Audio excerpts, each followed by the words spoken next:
This week, we built some adorable nightstands for Rob's daughter. Yeah, so put on your tools, guys. It's time for a make or break.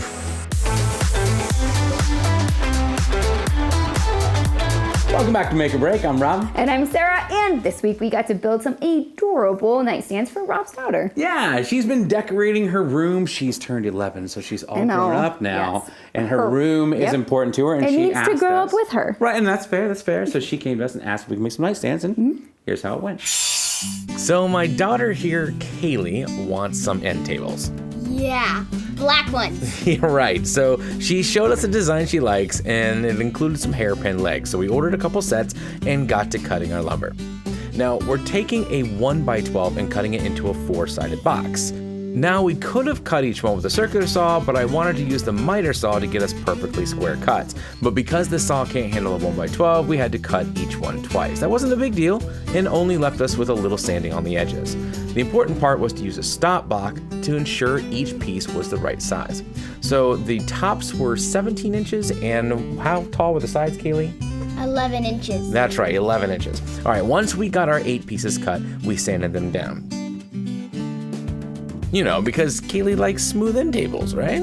Yeah, I don't want them rough. Right. So, you know, I hate sanding, but I've got to be honest, I'm starting to find it relaxing. I don't know if that's a win for me or a sign that I'm losing my mind. What do you think, Kaylee? Losing your mind. Okay, probably losing my mind.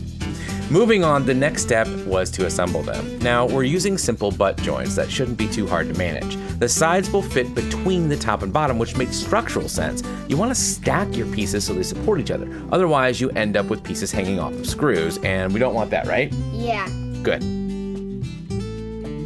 Now, because these are nice solid boxes, we were able to glue them up, then use a bunch of clamps to ensure all the joints were tight. And just for good measure, we used our brad nailer too.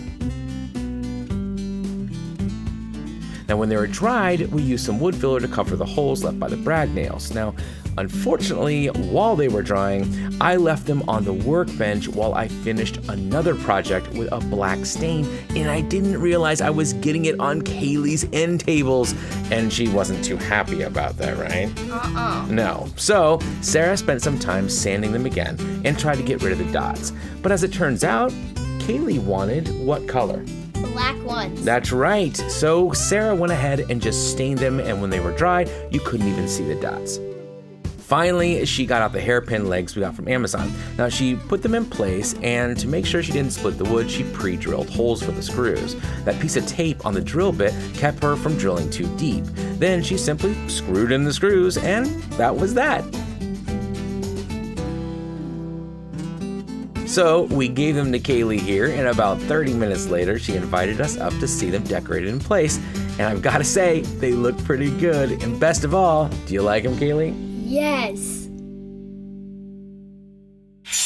Well, those turned out cute, right? Okay, I'm a little bit jealous. I really like them, and... So did Kaylee show them to you? Okay, so she came back downstairs and she was like, they're all decorated, you need to come look at them. I might steal them. She's not going to notice if they're gone, right? Kaylee completely flipped out. She absolutely loves them and immediately decorated them. They fit her personality She's very never well. liked something more than those stands so far. So, but I did notice something. You've probably noticed in that B-roll. We now have this huge blank wall above her bed because we moved them for these things. Yeah. I think in an upcoming episode, we're going to make some wooden artwork for up there, and Kaylee's going to help me. I cannot wait. Not with the power tools, but the stuff that she'll can help me help with some of the finishing stuff, which will be really fun, yeah. I want to thank Heart for sponsoring this episode and reminding us that we can build anything we can imagine if we do it with heart. All right, guys, break's over. Go make something.